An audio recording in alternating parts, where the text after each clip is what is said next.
Welcome to the Superstar Communicator podcast. My name is Susan Heaton-Wright, a leading impact, speaking and communications expert. My aim is to show you how to make an impact so you will be heard, listened to and respected for career success. Listen weekly to the podcast and go to our website, superstarcommunicator.com. Hello everybody, this is Susan Heaton-Wright and I'm absolutely delighted to introduce Suzy Moody. Now, I've known Suzy for a few years within the network, the business network in Hertfordshire, and I have always been drawn to her energy, her integrity, and also the work that she does tirelessly for a local charity, which is Hertfordshire Home-Start. So welcome, Suzy. Wow, that's a welcome and a half. Well, thank you, Susan. That's my pleasure. You deserve it. So, Suzy, can you tell the audience a little bit about Home-Start Hertfordshire? Yeah, so we've been Home-Start Hertfordshire for the last 5 years. Previously, there were lots of individual schemes that were across the county, and we had some funding withdrawn. And so what we did is merged with 6 of those schemes. So we've been Home-Start Hertfordshire for 5 years, covering the county, majority of the county.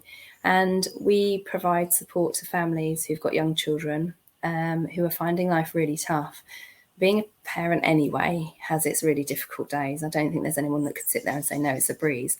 But for the families that we support, they're often struggling with issues. Sometimes it's just, they've got 3 children under 5, which is, enough. And for some other families, they're trying to manage mental health issues, or a child or a parent with disability, domestic abuse. Families come to us where they've had a historic experience and it's affected them, obviously, and their children. And families who've had multiple births, which in Hertfordshire is not unknown and not infrequent, because I think it's the county that's got the highest multiple birth rate in England. So we've got a few lucky parents who've got 2 or 3 in one go. So yeah, and our support really is very much about, the aim of the charity is to give every parent the support they need so that they can give the child the best start in life. And what we know is if a child has the best start in life, then it means that their future outcomes are much more positive, and they're more likely to succeed and be healthy and be happy, and good sort of members of society as they grow up. So it's very much an early investment in supporting parents, and it's delivered. We've got a team of, we've got at the moment around 85 volunteers. So they're volunteer mentors who we've trained up. They're all parents, because we kind of feel that in order to empathise and really sort of understand where the parents are at, it's one of those things that having been a parent, you're able to do that a little bit better. And so we've got a range of models of the support that we provide. So our core work is for the families, the volunteer mentors each be matched with a family, and they'll go and visit the family at home and provide that one-to-one support. And they'll go every week for a couple of hours, which is something that there's not another service that provides that amount of consistency in terms of the contact, but also the regularity. And that sort of 2 hours, 2-3 hours enables them to really get to know the parent, build a really good, strong, trusted relationship with the parents, and the children, and then work out with the parent what the best way forward is and how they're going to help them. So an example of that would be where we've got a family who's got a child with additional needs, and the parent finds it really hard to go out and do a shop in the supermarket because the child's oversensitised, and the stimulus is too much, and there's likely to be a meltdown, and that's hard for mum, and she feels judged, and people look at her, and you can just imagine, if you're not in that situation, you can imagine it's pretty awful. But the volunteer can go with her and do that shop each week and help her to learn strategies to keep herself calm, help her to learn strategies to keep her child calm, help her in terms of just literally coaching her with, it's fine, let him do it. Doesn't matter if people are watching. Just that, constant sort of voice on her shoulder almost, or his shoulder, to say, you can do this, you've got this, the world will not end. If it's that bad, let's go and we'll try again another day. And that's, it's really basic support, but it is actually really life-changing for some families. So we also have a number of groups across the county, so family groups, and they've been really, really good for families where they felt isolated and anxious. They don't know anybody around them, they're not involved in the community. They don't feel confident perhaps to go to another organisation or, a baby and toddler group. Because again, with having that volunteer mentor, they can literally go with them, go to the group, walk in with them. It's holding their hand to build up the confidence, and then the volunteer can step back. They know the group and they're familiar, and they've accessed something which is really valuable. And for the children, just to have that space to play with other children, to be safe. Some of them don't have a lot of space at home or garden area, so there's so many benefits for the group as well. That's incredible.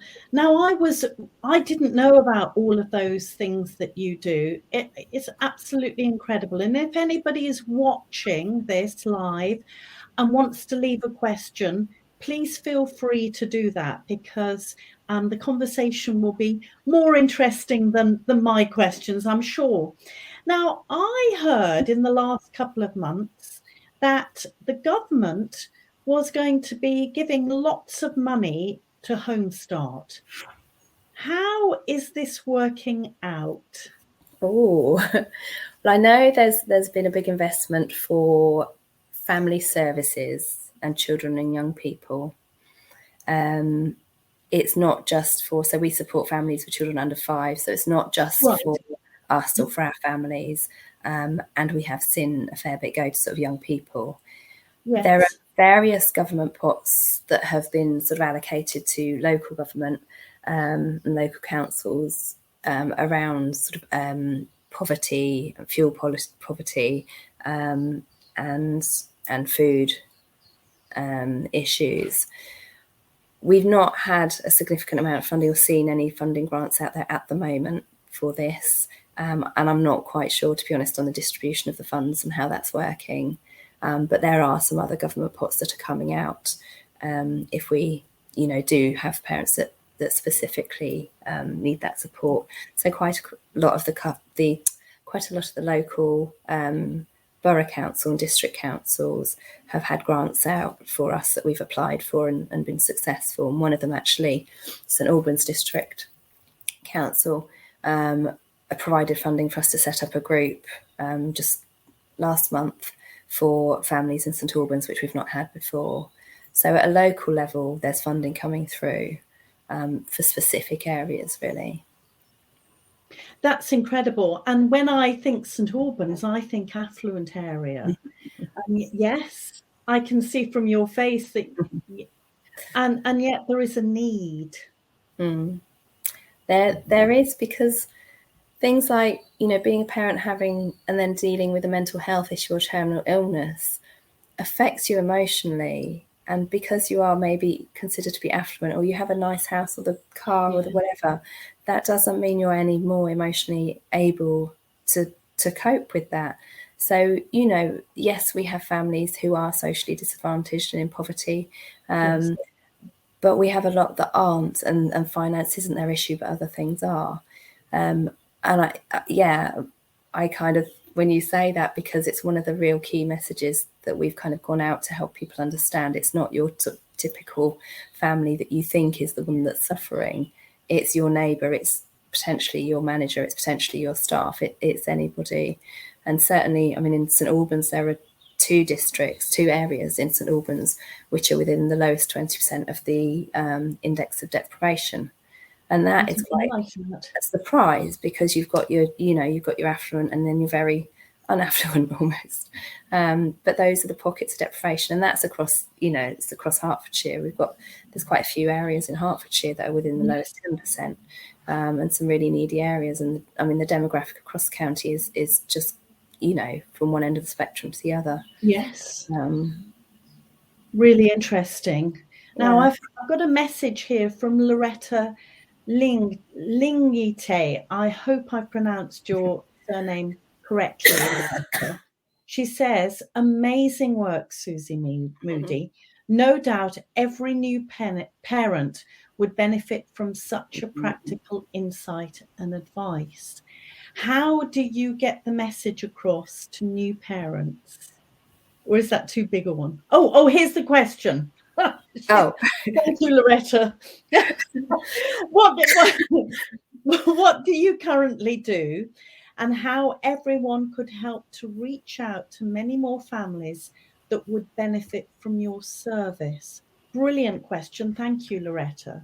Thank you. There's about 3 questions in there. I know it is. So first one, you might have to remind me of the others. So the first one, how do we get the message out there? I mean, that's really crucial because people can't come to us if they don't know about us. Yes. We're very active on our social media posts, social media platforms. We do press releases about events and certain, topical articles and interest. We are always getting people to talk about us in the places they work, in the places that they live, in their community. We do presentations to organisations. We've done some to schools. We've done some to sort of the Rotary and Inner Wheel, those kind of organisations. We take every opportunity we can, and we've actually got Home-Start. So we're part of a federation almost. Home-Start UK sit above all of the schemes that are across the country and in other countries. And they've just recently secured a partnership for Home-Start with BT. And if you go on social media, you'll see that we've got, they've managed to get, for the 12 days of Christmas, a quote and an image of a child that's given a quote, and it's scrolling on the BT tower at the top. So, that's amazing in terms of the profile that gives us at a level of, we are still considered a small charity, even as an organisation. We're not up there with the Barnardos and Children's Societies yet.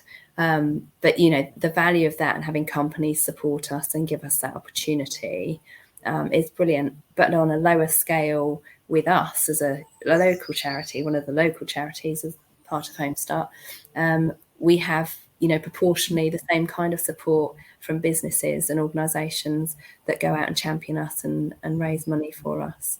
It's really just trying to get everybody to talk about what we do, follow our social media and those kinds of things that are just easy to do but make a big difference.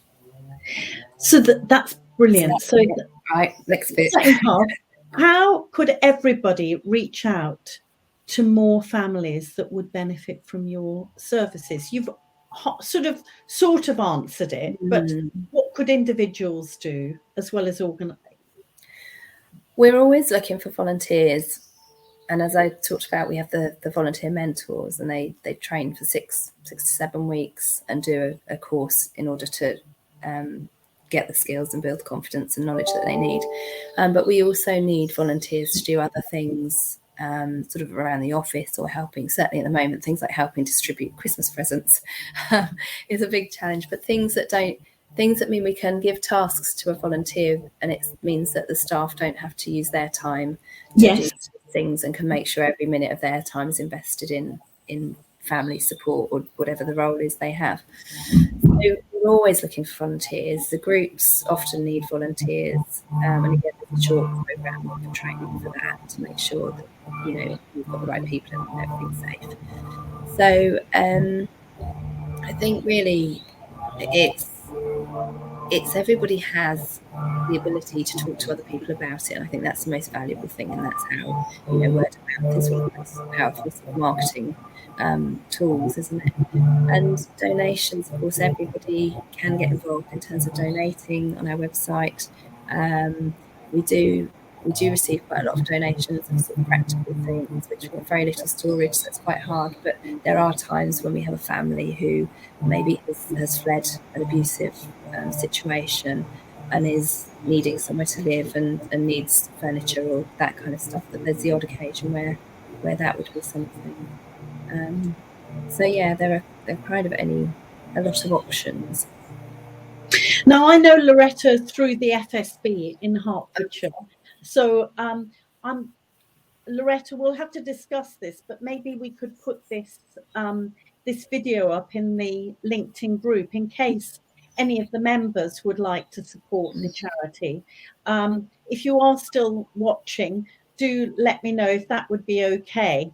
Now, I know that why is it so important to discuss charity at Christmas? I mean, Christmas is a real mixer. For some, it's extremely happy and fun and filled with, joy. And for others, it's actually a really, really difficult time. Specifically in terms of sort of from Homestart, we do have the families who, are struggling financially and the pressure. And I think particularly when you have children, you want to give them the best. You want to make it the nicest Christmas. And we do find, quite a lot of our families push themselves to the limit, and come January, suddenly, they've overshopped and under budgeted, and things will get a bit pear-shaped. So it's just having that awareness around Christmas of sometimes the people who have the needs generally through the year are more in need, and those needs escalate and present more of an issue to them. I mean, we shut for 2 weeks through Christmas, and we have contact before and after, obviously, when we shut down. But we know that there are some families that are quite isolated, and for them, that's a really big issue. For them over a period where, they don't see a lot of people, because quite a lot, people are in the house, they're doing their thing, more so now, especially.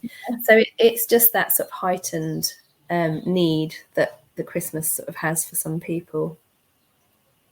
And I am intrigued, Suzy, what made you come into the charity sector? And I should apologise, I hope you can't see hear the background noise, which is the gardeners outside who always manage to choose the time with those Hoover things for the leaves, always when I'm doing a live or a webinar. Adds to the ambience. Can you hear it in the background?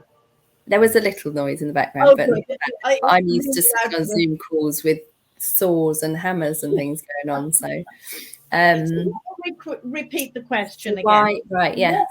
What made you go into the charity sector? I think my whole kind of career has been opportunities have come up and I've taken them, and it's been like, oh, okay, that sounds good, I'll do it.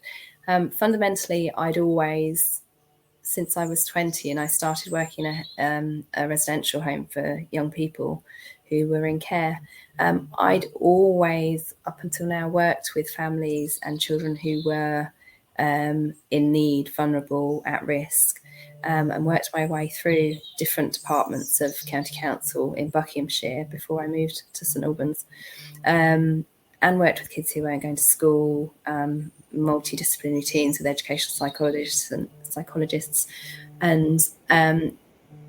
I had my own children somewhere within all of that as well, which kind of, it just really fueled my passion for, just seeing how important it was, and having started with working with children in care, just the damage that was done and the potential, how much it affected their potential going forwards and their outcomes. It's just really sad. And sometimes, they don't end up with their family for at no fault to the parent. The circumstance has dictated the outcome. But equally, that not having that family support, and the people who should believe in you, not believing you, not really having anyone, they had a lot of issues. And it's something that I think probably was the thing that actually, really sort of gave me that passion. And further down the line, I then set up parenting service in Buckinghamshire, where it was very much like, okay, if we want to stop this cycle, which it generally is, of kids that end up in care and then go on to have children and then end up in care, and if we want to stop this, we've got to get in when the children are born. And that was what the parenting service was all about, delivering parenting courses and programs because by the time they're 13, 14, it's very, very difficult to make any significant change and help them learn different ways of behaving. Yeah. And then I moved over here to be with my now husband, and did a bit of work in schools with parents and things. And then the opportunity came up, the job came up with Home-Start, and I'd never worked in a charity. I'd been in a different institution of local authority. And it kind of was there. It had the management bit of it because we were just one scheme in St Albans, so it had management of the scheme, but also the caseload and the family work, and it had a bit of everything really. So it's kind of a no-brainer. But all of the things I've done have kind of been opportunities that have come up, and it's been the case of like, okay, I'll go for that. It'll be good. It's a bit of development and something different. So here I still am. And you're doing an amazing job. With a good team around me, though, it is about everybody. I mean, we, Yes, as I said, we've got our 85 volunteer mentors who just do a phenomenal job, and and that's all their own time that they give up. So everybody has a really key part to play in making it all come together. So thinking about Christmas and people that might be listening either live or when this comes out as a podcast or as a vlog, how could people support your organisation? I suppose, to be brutally honest, donations are the thing that are really valuable to us, because it means then we get the money in, we can then channel it through to where we have the biggest need. So if we know we've got, let's say we've got a number of families in a certain area that have suddenly come through to us and they need to access the group, and they're very isolated, very vulnerable, then it would be really good to know that the donations that come in can be channeled towards that, in terms of, making sure we've got the capacity in that group to take on more families. Or we've got other areas where we know there's quite a lot of need, sort of up Bishop Stortford way. And what we want to do is set up a group there. And so, donations that come in could be channeled to actually establishing a new group that would then, support 12, 15 families. And so it's really valuable. A lot of the funding that we secure when we go for grants and things, we have to stipulate a specific project or a specific number of families. So it's what we call restricted funding. So we can't just use that, say, oh, we've got a real need there, or we need another member of staff because we've got 10 more families, we need somebody else, we need some more resource to make sure the families are supported safely. And when the money is restricted from grants, we can't move that anywhere else. It's got to be spent on what we said in the grant.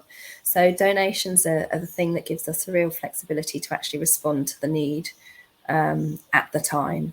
And, what we want to make sure we do as well with any donors is be able to report back to them and get information to them, just to show how valuable their donations are and the difference that they make. Because ultimately, without them, our donors and our supporters, we couldn't do half of what we do.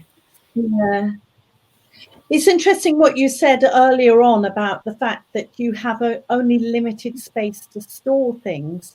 Yeah. And I'm sure that people that are listening, myself included, thinking, what could I donate? Are there any old children's clothes that might be of value? But are they of value to you? Or are they the financial donations of higher value? Yes, they are of higher value, the financial donations. I mean, we do have quite a lot of stuff that's sort of brought to us, or people that phone us.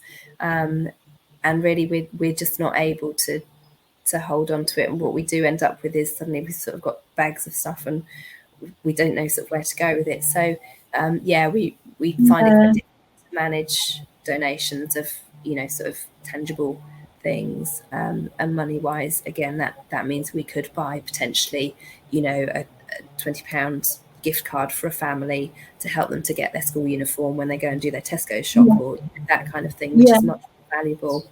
And the family can then, use it for a range, whether it's food or school uniforms or just new clothes that they need for their children. Now, I've had, and Loretta very kindly has made another comment. Great idea to seek businesses to invite Home-Start for a talk at a workplace. It fits nicely with the positive social impact, which is at the core of any sustainability ambition. I'm sure you do this, but what are your comments there? Yeah, we're heavily involved with Herts Chamber and St Albans Chamber, and both of them have been so supportive of us in terms of sharing our message, reposting articles and bits that we've done, and we've made some really good links. I mean, particularly in St Albans, because that's where I was originally working, and I'd had that sort of 2 or 3 years building that up. We've got a lot of companies who do support us, and that's sort of with sponsorship for events, joining in with events, and generally kind of, sometimes it's the non-financial things. So we've got Lee, who does all our designs for us, so we have nice professional looking leaflets and flyers and impact reports, and the time we get in kind from people, not necessarily about the money, but using other people's skills and experiences and them to donate that to us, so we can make things bigger and better, or sort of get training. There's always the opportunity for people in business to give us training. We have another company who does a lot of Thank you. Is that tea? Have you just got tea? Excellent. Love it. You can't complain about being interrupted with a cup of tea, can you? So we're very much wanting to build our relationships with corporates. We're wanting to try and get some bigger companies as well. We've got a lot of small to medium companies which have been fabulous, but we want to get into bigger companies as well. And that's one of the areas that certainly through lockdown really did take a dip, just because of not being out there, not doing the networking, not having the face-to-face. And, when you're networking, you can kind of track down the people you want to talk to. And happen to sit next to them, or and you can do that. Whereas on Zoom, you've got who you've got on the screen, which is great, but you can't target people in the nicest possible way. Absolutely. So we're really looking to try and build up our corporate relationships and investment over the next year, because it's really quite dipped. Okay. Certainly, I'm involved in the Welwyn Hatfield Chamber of Commerce, so I'm actually meeting our leader this afternoon, so I'll mention it to see if there's a way that we can that would be great. Even publicize it, because it's a different area. Before we finish, is there anything that you would like to share with the audience, with the listeners, about Home-Start and how we can support you?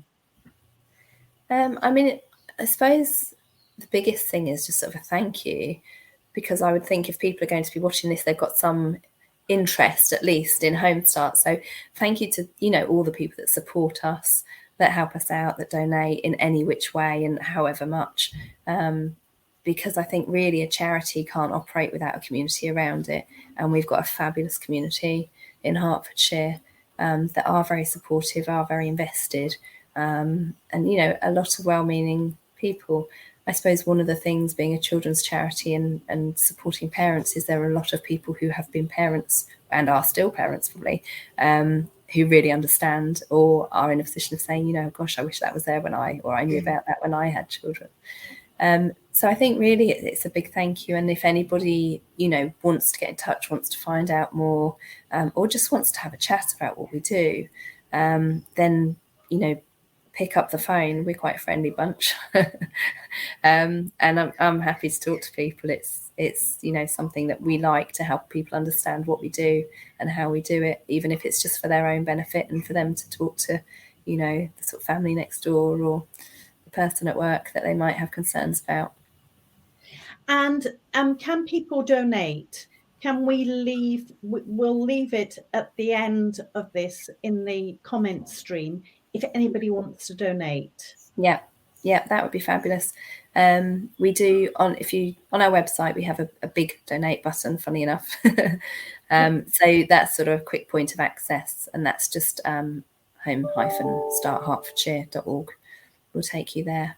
And we can put the link into our donation page too. Brilliant. Oh, thanks ever so much, Suzy. I've really, really enjoyed speaking to you. It's And I'm been great. glad you enjoyed the idea of me having a live tea. Yeah, definitely. This is the most we've spoken probably in about 18 months, isn't it? It is, because we saw each other at the awards We ceremony. did. Many We did. And congratulations. we were winners, weren't we? Yeah, With we yourself were. as well, yes. We all came out with glass trophies that night. Yeah, So, absolutely. but no, thank you for having me on. It's been an absolute pleasure to talk to you. Brilliant. And just to share what we do. Absolutely. Thank you very much. And many congratulations for all of the excellent work that you're doing. Thank you. Thank you very much. Bye-bye, everybody. What I will do is that I will, when I've got the link, I'll put it in the comments, or if you're listening as a video or podcast, I will put a link for people to donate to this amazing charity. Bye-bye. Thank you. Bye. Happy Christmas. You have been listening to the Superstar Communicator podcast. Don't forget to subscribe and review the podcast on iTunes and on apps. Please contact us if you want to discuss any topic, could suggest a topic for us to include, or a guest who could come onto the podcast. Go to superstarcommunicator.com.